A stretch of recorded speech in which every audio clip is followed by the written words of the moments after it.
the only math that that patient assumes that their doctor is doing is what's best for me, but it's actually what's best for you. What do I need to document in my chart? Hospital policy says that I have to do this thing, even though I don't necessarily believe it to apply in this case. The rules that are set by someone with an MBA that has never seen my patient say that I have to do it. What would you do if I was your daughter, or, what have you? Because I've seen that question asked so many times, and doctors hate it. Clinicians hate it in general. It directly gets to the point of how would you make this decision? So if I were talking to a parent, I would say, if this were my child, here are the questions I would want to ask. When I was in training, I had a doctor who would always say, look, if it's your patient or your license, if you have to choose between the two, you choose your license. Because if you don't have a license anymore, right? If you're suffering through a malpractice lawsuit, or you're, dealing with these demons from having lost someone, then your ability to treat more patients and do more good in the world is then dampened. So, the best net effect for the world is to just go ahead and do the overtesting or the overtreatment. Why do you think it's so hard for patients to advocate for themselves in traditional healthcare settings?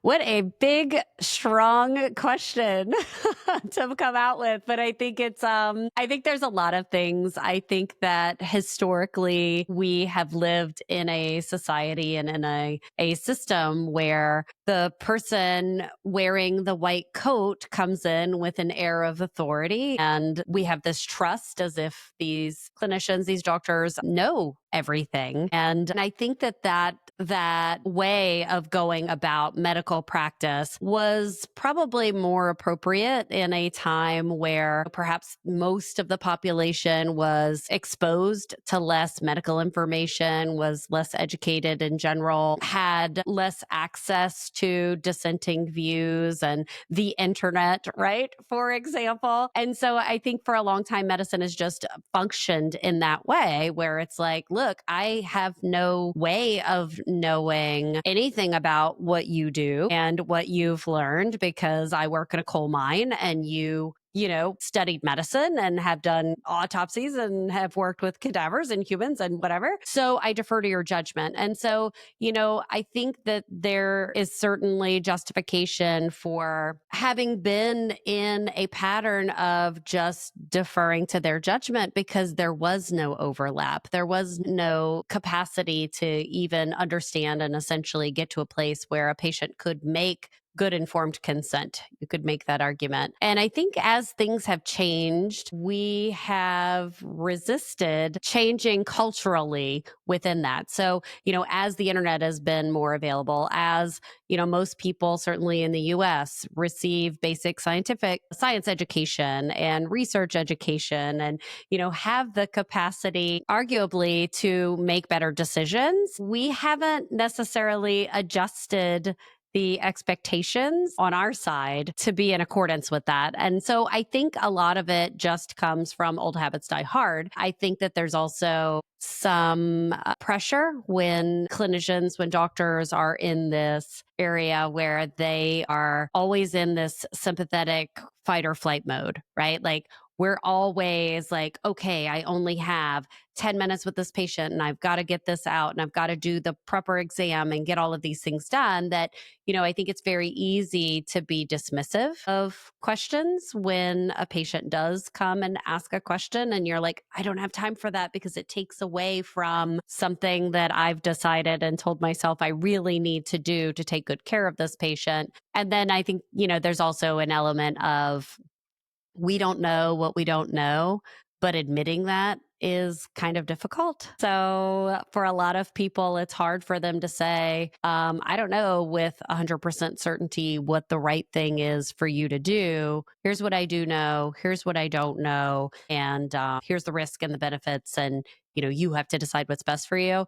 And I think that that's a more advanced level of confidence in your medical training and your communication skills. And it's something that requires time, again, to have that interaction. And so I think there's just a ton of factors that are working against this patient advocating for themselves being acceptable to the medical community. And so, if you talk to any patient, they generally have at least one bad story of some doctor who was a jerk to them when they asked a question or they inquired more about why a particular treatment or test was being recommended. And I think if you're sensitive to that, it only takes one person shaming you and making you feel stupid for asking a question to get you to shut up. So I don't know. I know that's a long, winding answer, but those are some of my stream of consciousness thoughts. Love it. It was perfect. I want to jump from that a little bit and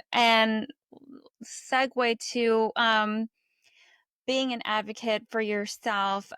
As a social worker, I'm also in the ED. Both have that. We're both frontliners here. Yeah. I know, and I've seen a lot of patients get inundated with a lot of choices. They get overwhelmed, and also, they don't know, and they don't have that background. And it's also like, there still is that kind of reasoning where it's like, I am not the expert here. I think a lot of patients use that question like, what would you do if I was someone you love? What would you do? Would you still recommend this if I was like your daughter, your child, your mom, or whatever? And so I don't. Obviously, I've practiced medicine 0 days in my life, but I can imagine that's something that you kind of grapple with a lot as a clinician. So I guess, how do you balance that need for guidance with the need for, obviously, autonomy and patients being in charge of their Yeah, and I can't speak to how everyone does it, obviously. I know how my brain thinks of the questions, and it's funny that that's the question that you bring up, like, what would you do if I was your daughter, or what have you, because I've seen that question asked so many times, and doctors hate it. Clinicians hate it in general. And I mean, I understand why, because it directly hits, it directly gets to the point of how would you make this decision? And when that question is asked to me, or when I find myself in a situation where I'm trying to get the patient to do the math using their set of values, the way that I normally frame it for them is, look, if this were my child, right? If this were my 2-year old and I were wanting, or I needed to decide if I were going to give them this antibiotic for this ear infection, right? Like, this is a great example because it's not life threatening. It is an acute problem, like a shorter term problem that's happening sort of right now that we should probably decide about. And it's something that the evidence is not clear cut on. We used to do things one way. We would give antibiotics all of the time, anytime you saw the infection. And then, now there's guidance that says we can wait. So it's a great clinical picture of gray. There is no right answer. And so if I were talking to a parent, I would say, if this were my child with this ear infection, here are the questions I would want to ask the pediatrician. And it's interesting that you bring up being a social worker and like dealing in that arena in the ER, because I do feel like a lot of times that is your doctor's place. Like, your doctor's place isn't to necessarily tell you what to do. It is to say, well, if this were my child, I would want to know this answer. I would want to ask this question. And I feel like that's a lot of what we do in the ER, because we're not the end all be all. I'm going to send this patient to their pediatrician when they go. And it's my job to counsel them on how to have that interaction with their doctor. And so, to your point of how should people be addressing this, I really think it's a matter of, giving them the framework for what the question even is, right? For any medical issue that you're dealing with, like, you need to know, what's the time frame, right? Like, in all cases, informed consent is required. In all cases, the decision should be the patient's, not the doctor's. But also in all cases, presumably the doctor is the expert on whatever the situation is. And I need to figure out a way to extract the knowledge and the answers to the questions that I, as the patient, need to figure out. And so it's like, okay, if my child doesn't take this antibiotic today, then what are the possible consequences, right? Like, what is the risk of not doing this? What would the benefits be of doing this? What would the risks of doing it be? And be having a framework for having those types of conversations and realizing how much wiggle room there is to screw up, I think is a good starting point. So I give this example when I say I'm like an informed consent absolutist. The example that I use to talk through that with patients is like, look, you could be dying in the ER of sepsis, right? Like you have an infection in your blood that I am convinced is going to result in your death if you don't take these antibiotics, steroids, whatever it is I'm recommending, then I believe that death will be the likely outcome. That doesn't mean that I am forcing my patient to take the antibiotics. It just means that the conversation that we're having is different than the ear infection, right? It means that I'm saying, okay, I'm now no longer saying, well, I would, consider taking this antibiotic because it, has the potential to reduce your child's ear pain and, reduce other complications. I'm saying I highly suggest that you think about this because I sincerely believe that if you don't do this in the next hour, there is a high likelihood that you will die. Both of those situations, has the choice of whether to comply with the recommended treatment or not. But I think it's important that, as we're having conversations as clinicians and as we're asking questions as patients, that you're able to differentiate between those two. Right? They're both the medical situation. They both have an intervention that has risks and benefits. One just perhaps, has a much higher likelihood of resulting in severe consequences than the other, but the process in which you evaluate what to do isn't that fundamentally different. So it sounds like it's a lot of, I think, a really understated part of education is that discourse, and it is sometimes like a bit of that like addressing the tensions and the challenges, because as a patient you can say like, these are my limitations, this is how as far as I'm willing to go with this, and it may be an educate, like just a matter of like literacy, but it also might be like other things, and this is kind of like, where are you calling your social worker? It's like, because it could be this thing of like, I'm being admitted to the hospital but I can't go because I have like these things at home. I'm like a frail mom, or I have like, or children or dogs, these things that depend on me that are like sort of equal, well, not sort of, but obviously equally as important to me, at least as I understand it.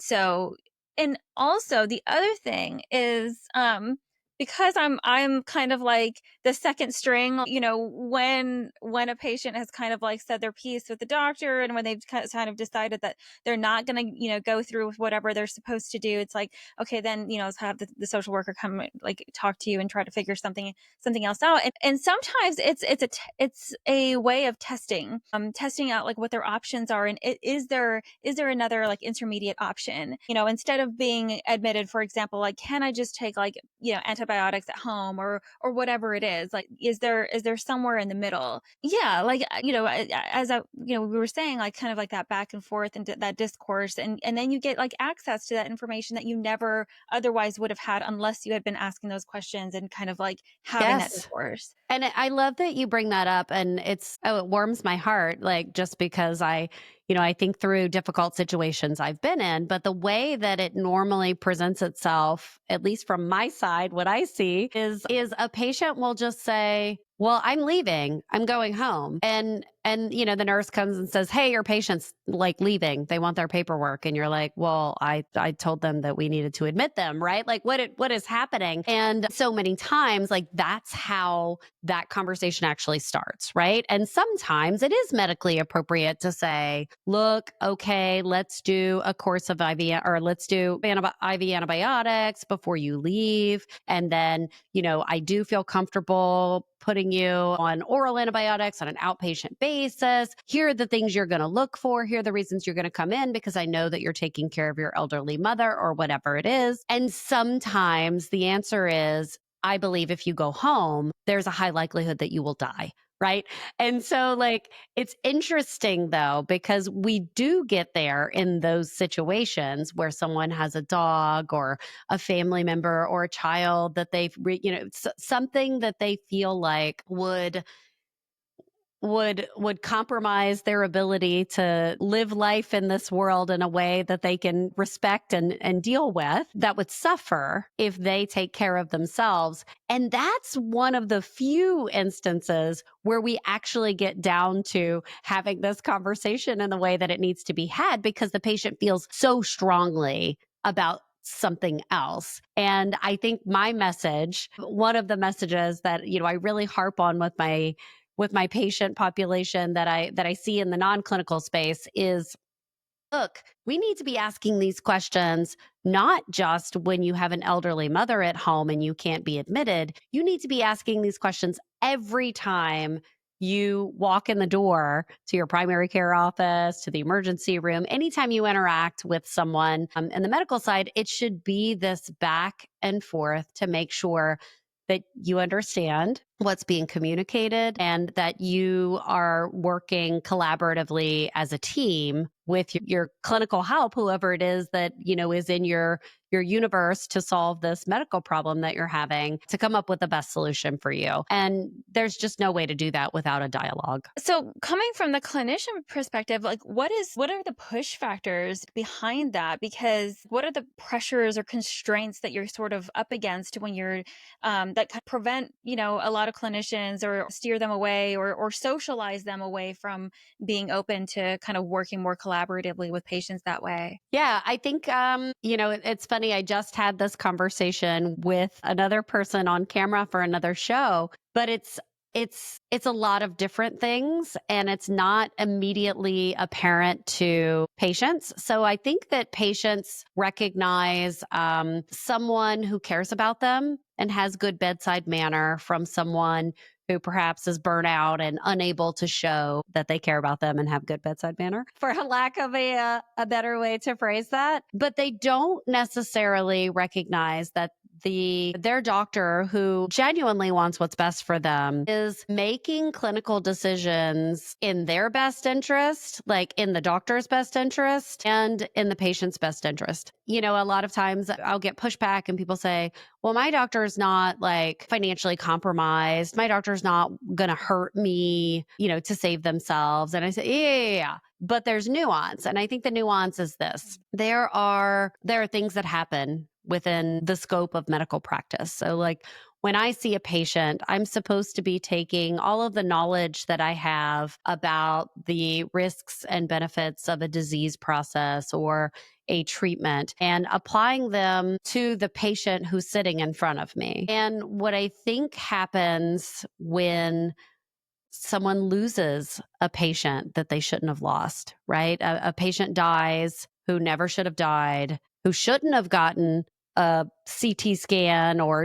some other invasive test because none of the data would have supported you doing that invasive thing for them. But then at the end of the day, that patient was the 1 in a million person. They were the exception. And they had a bad outcome anyway, even though the clinician did everything that they were supposed to do. I just wanted to ask if you found this video insightful. And if you did, please click on subscribe so that we can continue to ensure no one gets left behind in the value-based future of healthcare. So that's one example of something that could happen to, a doctor that you have no idea that happened to that doctor. Now that doctor is potentially facing a malpractice suit despite having done all of the things, according to the standard of care and the way that they should have done them. Maybe they are severely depressed. Maybe they feel guilt. Maybe they feel anxiety every time they see a patient with a similar set of symptoms to this patient that they lost. Maybe it's just, when I was in training, beginning, I had a doctor who would always say, "Look, if it's your patient or your license, if you have to choose between the two, you choose your license." And I said, "Yeah, but how could I overtest or overtreat and potentially hurt my patient, like to save my own self?"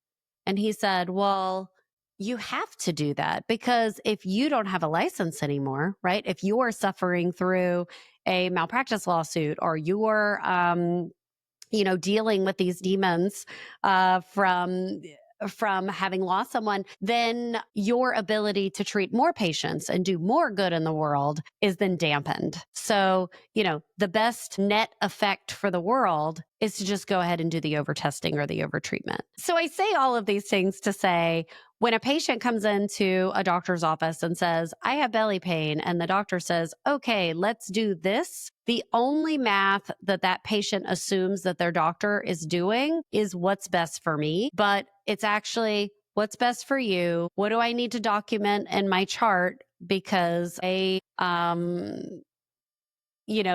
don't want to get fired. Hospital policy says that I have to do this thing, even though I don't necessarily believe it to apply in this case. The rules that are set by someone with an MBA that has never seen my patient say that I have to do it, right? Or, I did make a good medical decision 20 years ago and I lost that patient. I've never forgiven myself for it.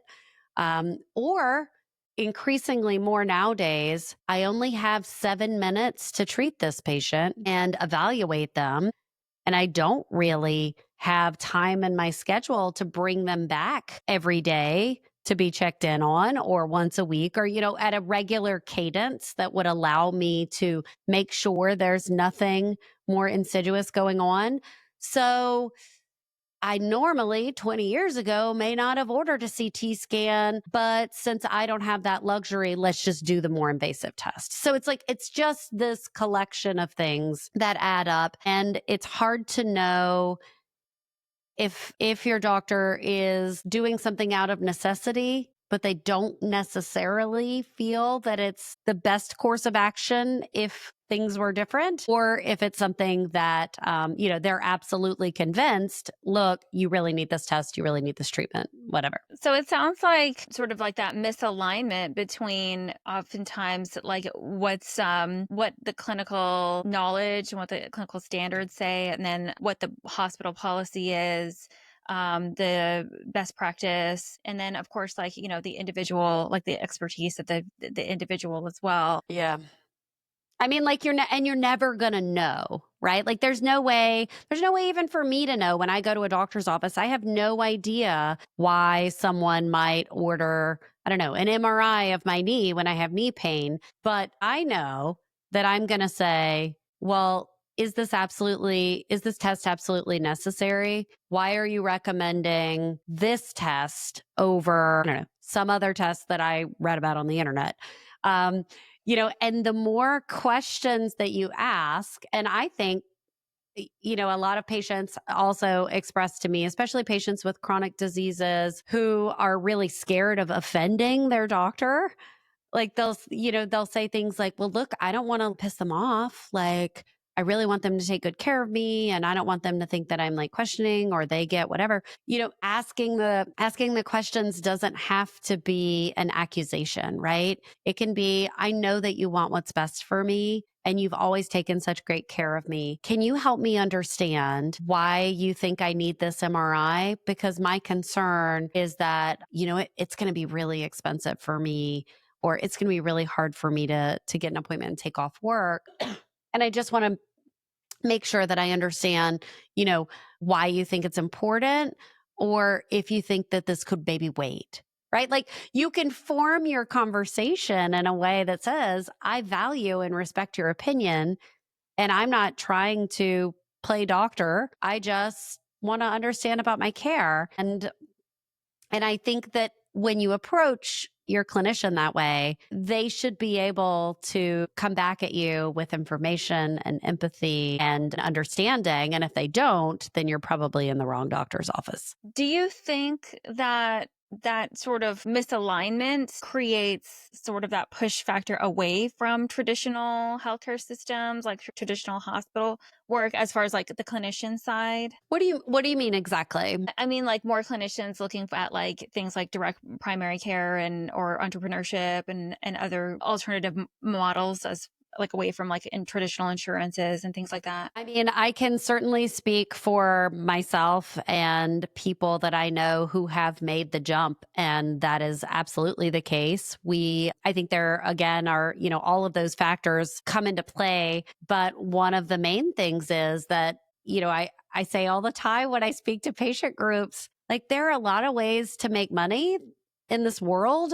There are certainly a lot of ways to make money, even in medicine. I don't believe that the majority of clinicians or doctors go into medicine just to have like a stable job that like checks the boxes, right? Like we go into medicine because we care deeply about people and we want to serve and we want to help. And I think the biggest driver that I see for jumping out of these traditional systems is that the healthcare systems, as they are reducing the time we get with patients and reducing our autonomy, our ability to decide if this person gets an abdominal CT scan or not. The real threat is that I'm no longer serving my patients, right? I am a cog in a wheel who is just like making you money, right? The patient becomes like a conduit that, connects the hospital system to some sort of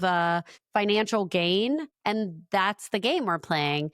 And I think that although medicine, I believe, self selects for people who want to be liked and are happy to do, hard work and try to fit in and do what's best and sacrifice. Eventually, I mean, I think eventually everyone gets to some point. And what we're seeing now with direct primary care and these um, people moving into non-clinical spaces is as people are getting frustrated that they aren't able to do the thing that they sacrificed 10 years of their life and $500,000 to do, which is to help people, they're simply saying no. It was certainly the case for me that practicing full time in the emergency department, like even when you would do something, quote, amazing, and you would save someone's life. Let's say someone came in with a life threatening condition, diabetic ketoacidosis, like their blood sugars were too high in a way that was making their body in a state that's not compatible with life. Even when you solve that super scary problem and you stabilize the patient, like if that patient can't afford their insulin when they get home, or you can't afford to take the time to teach that patient how to take their medication or how to do the lifestyle things or the diet things that they need to do in order to stay in a good state of health, then really what have you done, right? Like all you've done is, okay, you saved them to fight another day. That's good, but they're going to be back. They're going to be back. They're going to be back and still paying off the multiple, $1,000 medical bill. They're going to be in medical bankruptcy. I mean, there's all of this harm that you start to see over time, and you see that you're basically just in a circle and it's just repeating itself. And that at the end of the day, the patient is just at the mercy of you and the bills and the healthcare system and the doctors and the clinicians that I see that are escaping. That's the sort of situation that they say, I've had enough.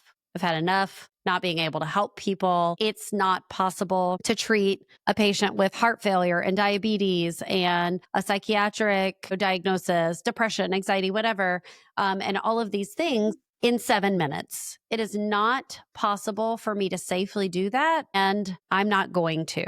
And then they find another way. Well, it's from the outside, it looks like the other way is working. Yeah.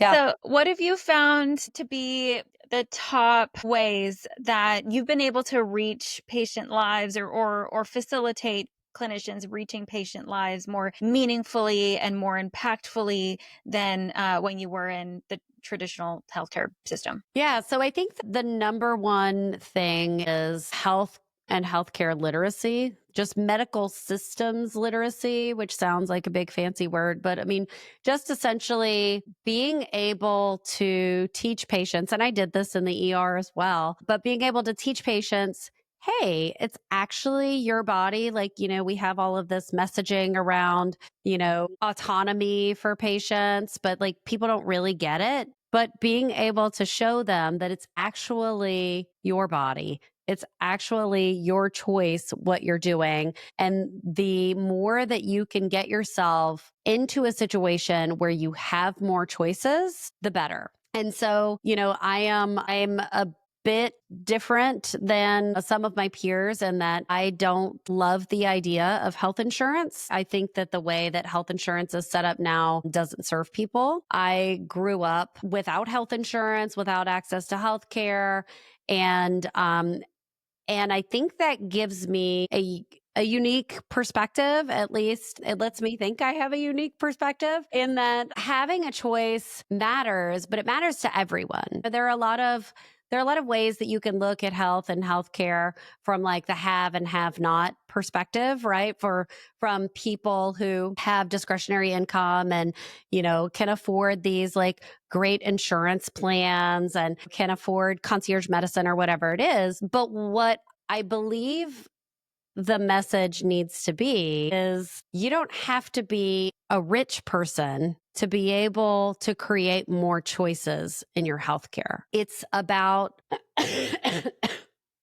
excuse me, it's about taking a different approach, not about taking the most expensive approach. And so I think the most impact that I've been able to have when I talk with people and when I talk to colleagues who are doing things differently is really getting patients to realize that when they are the customer, they have more options, and that being the customer, especially in the context of something like direct primary care where you're paying a subscription to have access to your doctor. When you are the customer, your doctor makes choices with you in the center as opposed to the insurance company. They can order lab tests that make sense. I talked to someone this morning about their thyroid disorder, and they were talking about how TSH, which is the general thyroid test that's covered by most insurance and that's done initially, that their TSH was monitored for 18 years. And it wasn't until like after 18 years that this person went to a doctor who said, let's get an antibody test, because the antibody test had not been covered by insurance. So it was never suggested to her. Turns out she had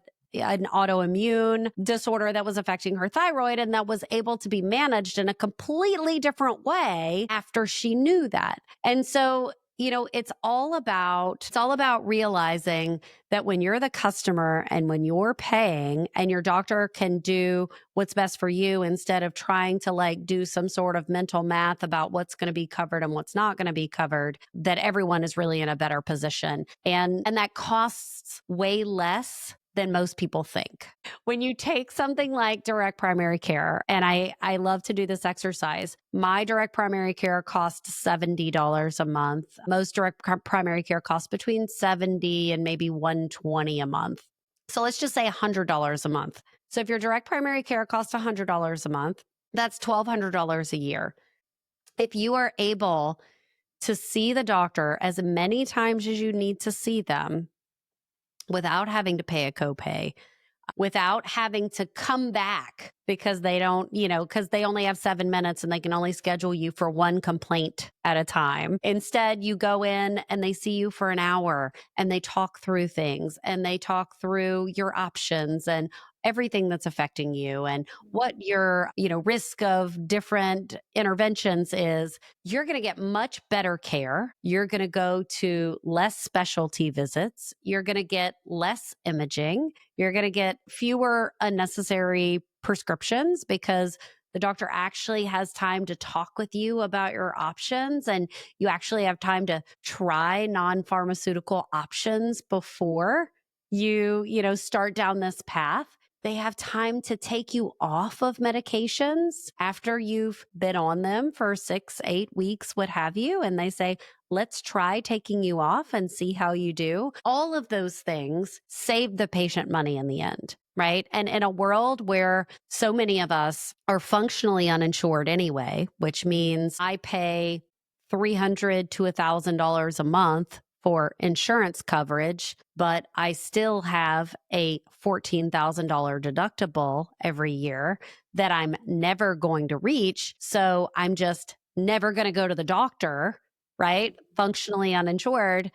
Even if you choose to keep with your insurance, the idea of paying $1,200 a year and being able to get excellent medical care and be able to avoid a lot of that over testing, over treatment, and and get early intervention for things is just a financial no brainer. How large are these practices usually, and how many patients do they tend to take? Yeah, so it's a great question that doesn't have the most clear answer, and I'll tell you why. So I'm not a direct primary care purist. There are so many opinions on exactly what defines direct primary care and what is an approximation and blah, blah, blah. But I like to distill it down to the simplest point of when I go to just a regular doctor, part of a regular health system, like University of Maryland Health System, University of Maryland Primary Care Clinic, something that accepts, 6 different types of insurance and they have 8 primary care docs on staff. When I go somewhere like that, those clinicians are taking care of between 2,000 and 4, sometimes even 5,000 patients per human, per licensed individual, per NP, per doctor, per whatever. But it's in the thousands. And when I see someone who is calling themselves a direct primary care doc, that person could be taking care of 400 people, maybe 800, maybe 1,200. Again, there are like widely varying opinions on, what the maximum is to qualify for direct primary care. But that's a question you can even ask if you are in the market for a direct primary care. The easiest way to find it is you just Google direct primary care in whatever your city is. That's what I think is easiest. But when you're meeting with them, you can say, how many patients does the doctor take care of? And what you'll notice is that the higher the number gets, the less likely it is that you're going to get an appointment. The less likely it is that the doctor's going to spend, 45 minutes with you when you get in there. The more likely it is that you're going to wait for an hour when you're sitting in the waiting room for your appointment. Direct primary care, because they keep the numbers lower, because they aren't spending 30% of their practice revenue on a billing service to like fight with the insurance company. They're they're writing medical notes for clarity, for their record keeping, so that they know what they did for you clinically, so that they can take better care of you, so that they can document those things. That's a completely different way of documenting than checking all of the right boxes so that I can get maximal billing from the insurance company, which they're going to, deny portions of anyway. So all of those things change with the payment model and change with the number of patients that the doctor is responsible for. But I would say, rule of thumb, direct care practices, the number is lower. Big insurance-based practices, the number is usually higher. And another rule of thumb is that, generally the more patients you're responsible for, the more stressful it is for the clinician, the easier it is for things to go off track, and the less time you generally have to spend with people. So, in the different, because you're not tied to those insurance constraints, it seems like you have a lot more flexibility. You have a lot more ability to kind of like make different iterations, especially depending on your population's needs and that kind of thing. Because, Mhm. every primary care in the East Coast is not like primary care on the West Coast. You have like regional cultural differences and expectations and blah, blah, Yeah. blah. But I guess, have you seen any iterations or any models that can kind of support the needs of those patients who are, would have been like traditionally like dually eligible, can't afford even their copays, just more accessible to patients that otherwise would have, been Medicaid eligible, for example. So, it's interesting. Every time this comes up, I actually get angry about it because I think there are ways to address this that really opens up the patients that we're able to incorporate into these direct care practices that just have not gotten the support that I think they need. So, for example, a friend of mine, David Balot, he's a healthcare consultant in Texas and worked with the legislature there to design a bill for direct primary care for a pilot program where they basically took the research and the data that they had, and he was able to make the argument, which is a very clear argument once you start getting into the weeds, that if these lower income communities who have generally higher incidence of health issues, right? Higher utilization of high intensity, high cost interventions like the emergency room had access to great primary care, that would lower the overall public spend, right? So I think that argument is super reasonable. It's the way I have avoided this whole conversation about is healthcare a right? Is healthcare, should it be free? Should it be this? Should it be that? And my answer has always been, it doesn't matter. Like, it doesn't matter what you think about that because all roads lead to primary care creates a situation that's better for everyone, right? We are already paying for people to get care. We're just paying for it in the emergency room where the care is not as good, right? I am not as good at managing your blood pressure, like chronically over time, right? As a primary care physician is. I have a skill set that I should be using on these other people who are now waiting longer than they should be waiting because I'm doing the best I can to manage a chronic condition that really shouldn't be here, right?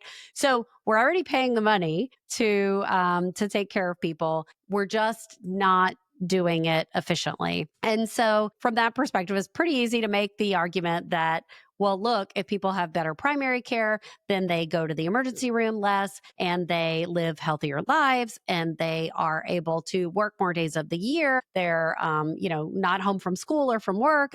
So there's all of these things. They have a greater sense of well-being, less depression, less anxiety, all of these things. So anyway, he had written a bill that said, well, what if there was a way to maybe load a certain number of dollars onto like a credit card, right? So Oh, let's like an say, yeah, exactly. So like, let's say there was like a debit card and it was like, this debit card can only be used at a direct primary care practice. Here are 100 practices. Here's $1,500 for the year.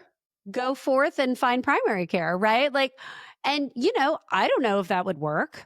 I don't know if that's the best approach, but it sounds like something worth investigating, worth trying, and it was shut down, right? Like Really? it was never done. So I said that to say, you asked like, well, what could work, what could be something. I think first off, for people who are in that situation, if it's possible to afford to pay out of pocket, it's certainly worth it. It's certainly something that, will help lower income people have access to like cost effective medications, cost effective lab tests. A lot of direct primary care, can get lab tests for, $10 that my insurance company is going to charge $130. You can find access to care. I know that a lot of Medicaid patients, tell me that they have a really hard time finding a primary care who can take them. And then they have a hard time getting an appointment, all of these things. So I think if you can pay for it, it's worth the investment. It's worth the investment if you can do, your life, if you could participate in your life better, then it's certainly worth it. But for those other options, I think that there are smart people doing smart things and coming up with ideas. And we need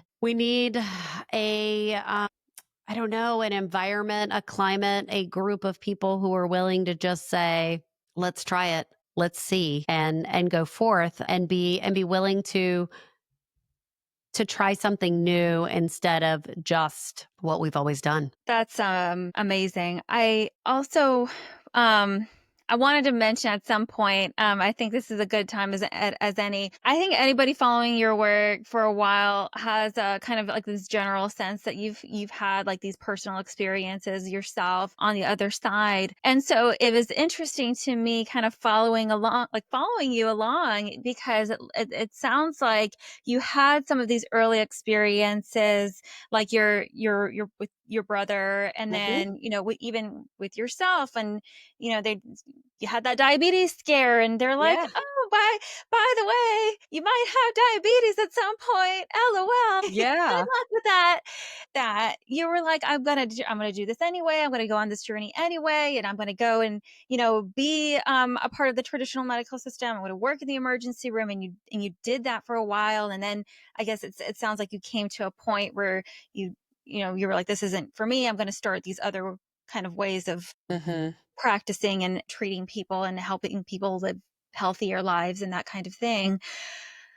Does that sound, I'm sure there's a lot of, there's a lot No, more. no. I mean, that's a pretty accurate representation. Was there any certain like moment or pivotal time when you just kind of realized that, hey, my instincts were right. These traditional healthcare systems isn't for me, or there's a, we can do better, or I can figure out something better. Yeah, I mean, there certainly was, I think for me it was a slow build. There's this I don't know, bravado of youth where I think most of us, go through periods of our life where we just think that we are so big and so important that we can change the world and we can save everything, right? And I think a lot of how I got to where I was almost rooted in that narcissism where I was like, well, if I am the clinician who's seeing people, I will listen to them. I will do the proper lifestyle counseling. I will always give informed consent. I will save my patients. And I it really took years of working, horrible shifts and, staying after shift 3, 4 hours after shift, coming home, sleeping, going right back into work, calling people, calling my patients. Hey, how are you doing on that antibiotic I gave you? What do you mean you didn't pick it up? What do you mean you have a fever? Oh my gosh, you have to come back to the hospital, right? Because they couldn't pick up their antibiotics or whatever. But it was like just the more and more and more of those experiences I had, and the more that I was like, I don't care, what other people do. I'm going to save my patients, and was just like white knuckling it to do that and realized I just can't. I just can't make the medication affordable at CVS because that's the only pharmacy that your insurance will pay for this stupid medication at. Like, I can't fix that for you. And like, I can't fix, the fact that you are coming to the ER for, chest pain, which is anxiety and reflux because your home life is falling apart and you don't have a car and you took the ambulance to be here. It was just like, and I look back at it and I'm like, oh my gosh, it took me so long to realize that I just was never going to be able to save the world. But it was just being hit in the face with this, like, I actually have no answer for that. I spent hours and hours off the clock trying to solve this problem, and I don't have the skill set or the access or the whatever to do that. Okay. And then, confronting that reality over and over time was really demoralizing. And I think at that point, I was looking for a way. Like, how do we fix this? Right. Like, I thought it was just having caring, smart people in the system, but clearly that's not enough. So, what is enough? And it wasn't until I had reached that basically that breaking point of just being just burnt out and just saying, I am a cog in a wheel. I am bankrupting people. My patients would come back to me and they would say, yeah, do you know how much that hospital bill was from last time like I came in and saw you was? And it was like it was horrific. And I didn't know and I didn't know what to do. And and so anyway, it wasn't until I got out of that and started looking for answers and started reading things like Marty McCary's book, The Price We Pay, and Marshall Allen about um his book Never Pay the First Bill, reading about practical steps that patients could actually use that would improve not just their financial well-being, but the degree of control that they had. And, during that time, it's kind of funny now that I look back on it, but during that time, I had my doctor's office was terrible. I was working in the emergency department. I had a super high deductible plan and I had transitioned to another primary care office just because I wanted like the one with the more stars on the Google rating. And this one had like 4.7 stars. And I called them and I was like, hey, this is my insurance, blah, blah, blah. They said, well, we don't take insurance. And I said, okay, well, how do I go to the doctor then? And they said, oh, no problem. It's, $70 a month and then we'll see you whenever. And I said, well, that's sort of a good deal. Didn't have to use my high deductible. And then as I was going through this process, I realized that the doctor I had switched to a couple of years back was a direct primary care doctor. And that's why my experience in primary care had been so much different, right? And I started seeing the incentives from the insurance company being the customer as opposed to the patient being the customer. And I had been experimenting with all of these things and I said, okay, there's a better way. And, if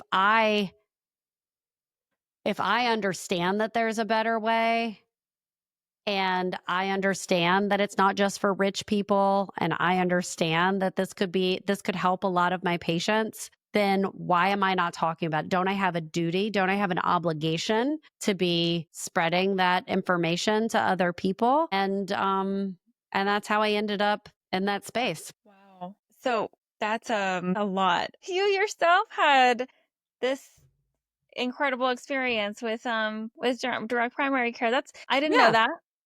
Oh, yeah. And that's why it's so easy for me to brag about it because I don't do primary care. Like, I've never practiced in primary care. I don't own a direct primary care. Like, there are just zero conflicts here other than in the emergency room. I know that, a decent chunk of my patients don't need to be there. And they don't need to be there because either they have a very small thing going on with them that could have been taken care of in primary care, or they have something life threatening. And now they do need to be in the emergency room.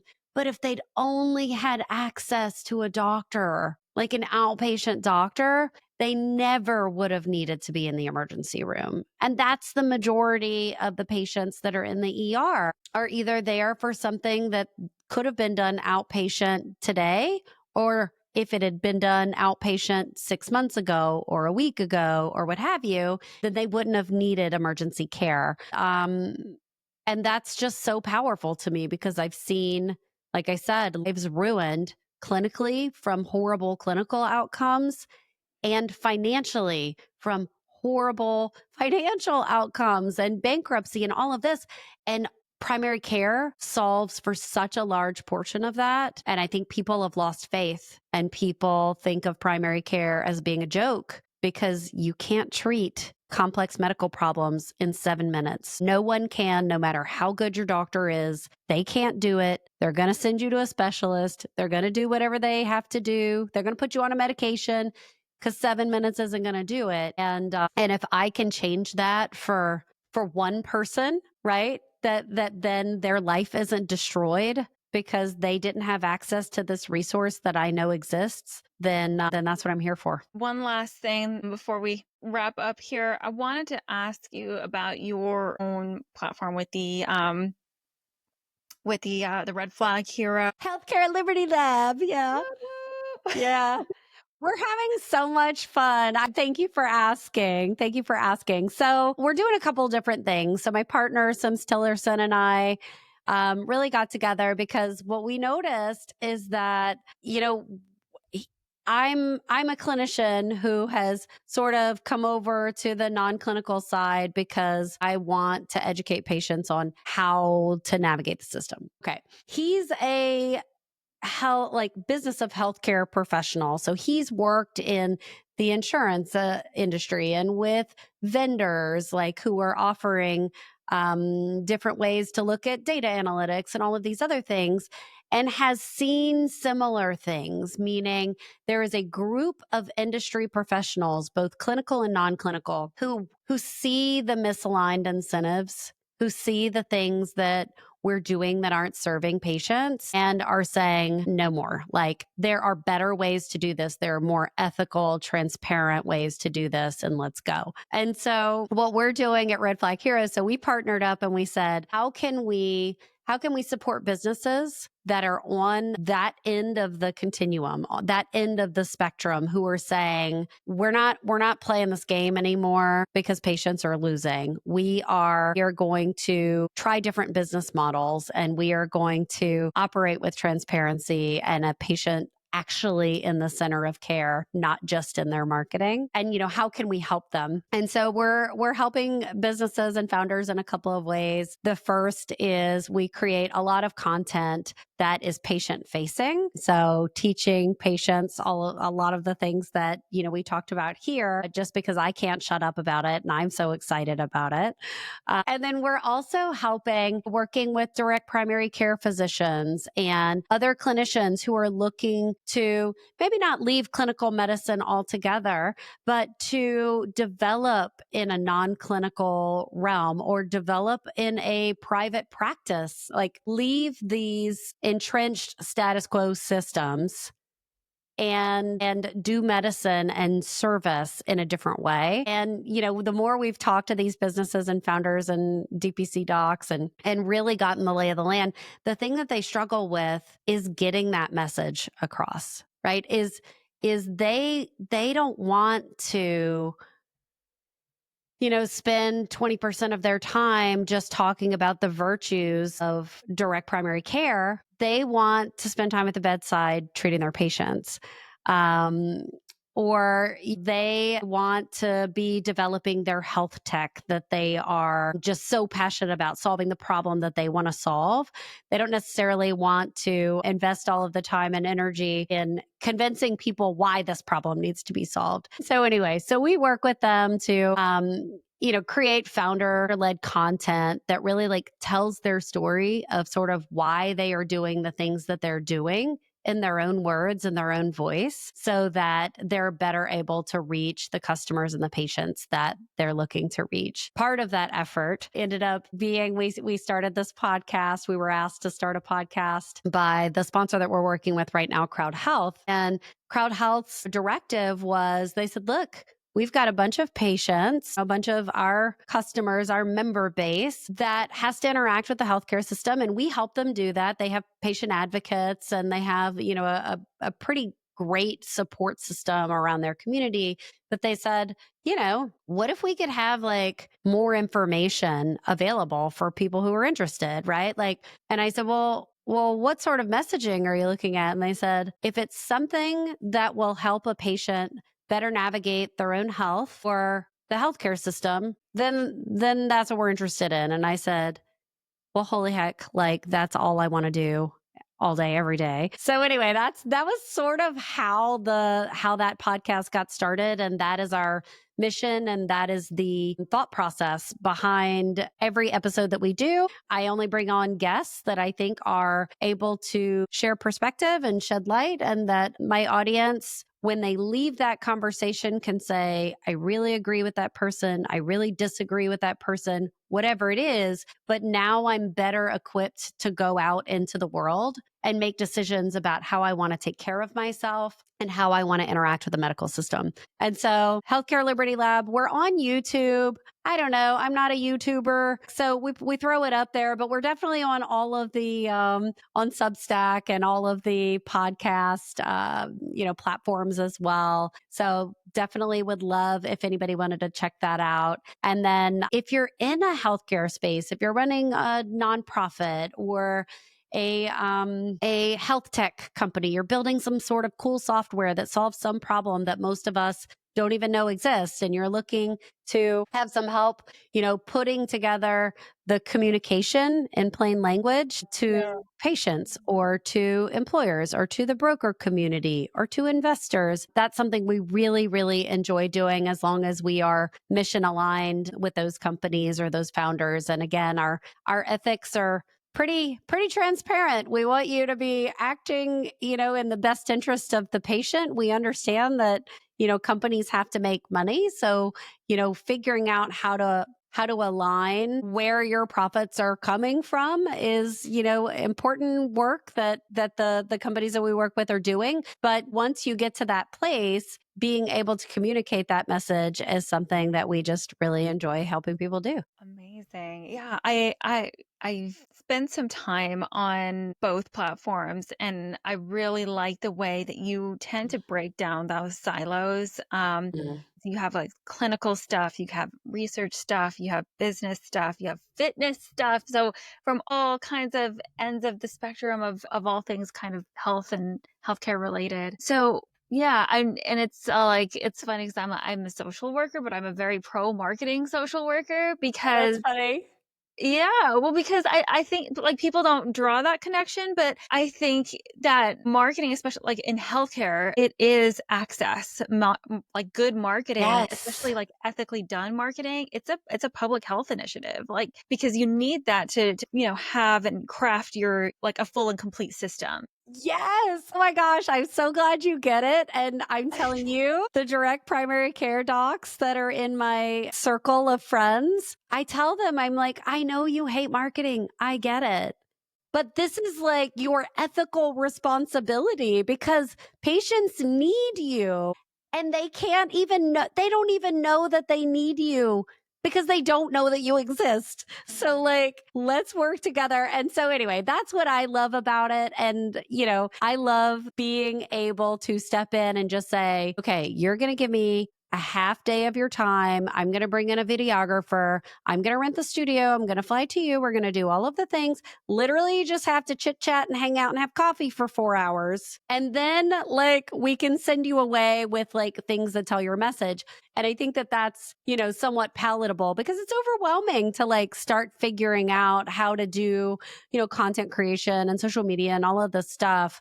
Especially when you're not interested, but it is the only way that people can have access to this thing that they really need is if they know about it. Right. And these days, I mean, we all know how to scroll. We all know how to find things that we're looking for on the internet. So that's where you got to be. If That's so especially if funny. you We want all to, know how to scroll. we We do. all my 4-year-old knows how to scroll. I think that's like Oh one of my his god. first skills that he's learned. Right? It's terrible, but this is where Well, thank you again so much for being on my podcast. I feel like I could talk to you all day. We'll have to come back and oh my do gosh, another. it's so perfect. And, I don't think I've had a social worker on the Healthcare Liberty Lab. So if you're open to it, maybe we can continue the conversation there. Oh my God, I would love that. Awesome. All right. Thank you so much. Thank you.